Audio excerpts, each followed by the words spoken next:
Hey everybody, Mr. Keeney again. Today we're going to be talking about our third section of notes in our first unit. And as a reminder, we are still working on our vocabulary, our undefined terms, to develop our foundations of geometry. So that is kind of the unit we're in and what our focus continues to be. We have two I can statements, and the first one is really going to be talking about midpoint formula. So we're going to spend some time talking about that. In the second one, you can see still midpoint formula, but we're going to be using it to find not just midpoints, but endpoints in the future. So a lot about the midpoint formula and just the midpoint in general. So the first thing we should talk about then probably is what is the midpoint. And it's the midpoint is the point that divides the segment into two congruent segments. So we talked about the idea of congruent segments in our last section of notes, but congruent meaning same lengths. So two segments with same length. So this midpoint cuts it in half and creates two smaller segments that are the same length. Next word that kind of goes right along with it is segment bisector. Now, what I want you to do, when you think segment bisector, I want you to think cut in half. It's not an official, you're going to have the official definition here, but something that has helped my students in the past think segment bisector cuts in half. Now, what cuts it in half? You have options. It could be a point, it could be a line, it could be a ray, it could be a line segment, it could even be a plane. Just as long as it cuts a segment in half. And how we say that in geometry is intersects a segment at its midpoint. If it were to intersect it at its midpoint, like we see here, this line comes in and intersects the segment at its midpoint. The segment comes and intersects it at its midpoint. This ray intersects it at its midpoint. And then finally this plane here, which I don't know if I want to do the whole thing, maybe we'll just do the outline, intersects it at its midpoint. And what it does, you'll notice these little tick marks. So maybe I'll get another color here, green. These tick marks here mean congruent. So if we have two segments that have those same tick marks, they're congruent segments. So they're coming in and cutting those segments in half. So we're going to be looking at some examples today. Example 1, we're going to find RS. Now, I want to point out some things before we get into the math. Notice these tick marks, which means the same. So this segment, VW, is cutting RS in half.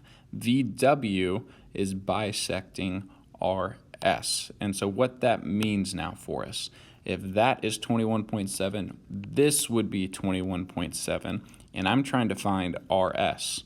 So RS, which is this whole length here, would be 21.7 plus 21.7, a little bit of our segment addition postulate. So RS would be equal to, and we have to make sure that we're careful with our addition here. I got to carry the 1. You see Mr. Keeney doing work too. So RS is equal to 43.4 units. And all I did was I took these two like terms and added together, because part plus part equals whole. I knew this had to be 21.7 because that was 21.7 because of those tick marks. So there is our first example. Example 2, C is the midpoint of BD, C being right here. Notice we have tick marks then. Find the length of BC. So if we're going to try to find the length of BC, I don't know why it keeps doing that. BC is this guy right here. So if I want to find BC, and BC is equal to 3x minus 2, really what I got to find x. So I need to create an equation to solve for x. And remember, that was a bad circle, but those two things mean they are the same, the tick marks. So when I'm looking to set up an equation here, I know that 3x minus 2 has to be the same as 2x plus 3 because they are congruent, shown by those markings. We know this because C is the midpoint. So we have 3x minus 2 equals 2x plus 3. And now we're just going to solve for x because, again, if I can solve for x, then I'm going to be able to get my final answer, which is the length of BC. So I'm going to take away 2x from both sides. And I get x minus 2 equals 3. Then I'm going to add 2 to this side, add 2 to that side. 2's cancel, I get x equals 5. Again, great information, not our final answer. We want the length of BC. So we'll go over here now to our final answer. BC equals 3. Instead of x, I know that x is 5, so 3 times 5 minus 2. BC equals 15 minus 2. BC equals 13, and do not forget your units. So BC is 13 units. All right, and now to our final kind of concept here, the midpoint formula. The coordinates of the midpoints of segments are averages of the x-coordinates of the y-coordinates of the endpoints. So if we were to be given a point A and a point B with those coordinates, then the midpoint M has this, or has these coordinates. So it's still coordinates. Notice here it's like a point, like x, y, but we want the average of the x-coordinates and the y-coordinates. So in our x spot, I'm going to take the two x-coordinates, x1 plus x2, which come from here and here. I'm going to average them by adding them together and dividing by 2. And then I'm going to do the same thing for the y's, y1 plus y2 divided by 2. And this here is our midpoint formula. So we would say point M has those coordinates. So we're going to put that to use here. We're going to see some examples, actually 2 examples to be specific, and then we will be done with the section of notes. The endpoints of PR are P negative 2, 5, and R 4, negative 3, or 4, 3, excuse me. Find the coordinates of M. So the first thing I want you to do with these problems is I want you to label your points. That's X, that's the Y coordinate, that's the X coordinate, that's the Y coordinate. And even more specifically, this is my first point, so that's going to be x1, y1. This is my second point, so it's going to be x2, y2. And now, if I'm trying to find M, I'm going to use my midpoint formula. So it'd be x1 plus x2 divided by 2, and then y1 plus y2 divided by 2. And then I'm going to substitute in some values. So really all I'm doing in this next step, I'm keeping all of this information you see here. I'm even going to have the plus signs. The only thing I'm changing now are these coordinates are going to go in to the right spot. So for x1, which is right here, that would be negative 2. And for x2, it'd be right there, which is 4. I'm going to do the same thing with the y. So y is 5, y2 is 3.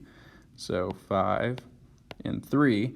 And then we're going to simplify. So I have a midpoint, or M is negative 2 plus 4 is 2, divided by 2, comma, 5 plus 3 is 8, divided by 2.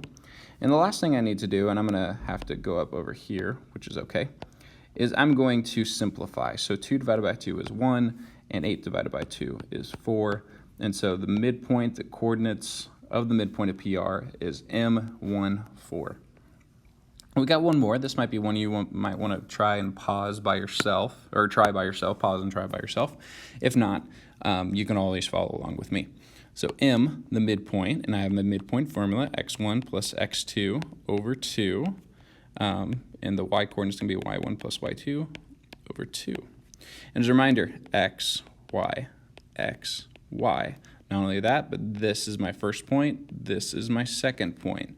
So we should be ready on this next example to put in our x values.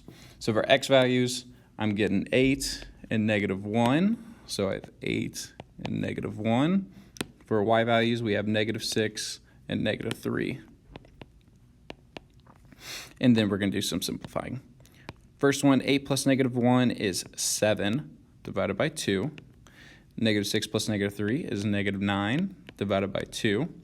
And you could leave this as your final answer because those are simplified improper fractions, or we could try to get reduce the fraction. So like 7 divided by 2 would be 3.5, and negative 9 divided by 2 is negative 4.5. Both of those work, depends on which form that you would want to use. Really just depends. So anyway, that is the last example problem. So thank you for watching, and when we meet together, we're going to be going over some more examples, and I'll be there to answer questions.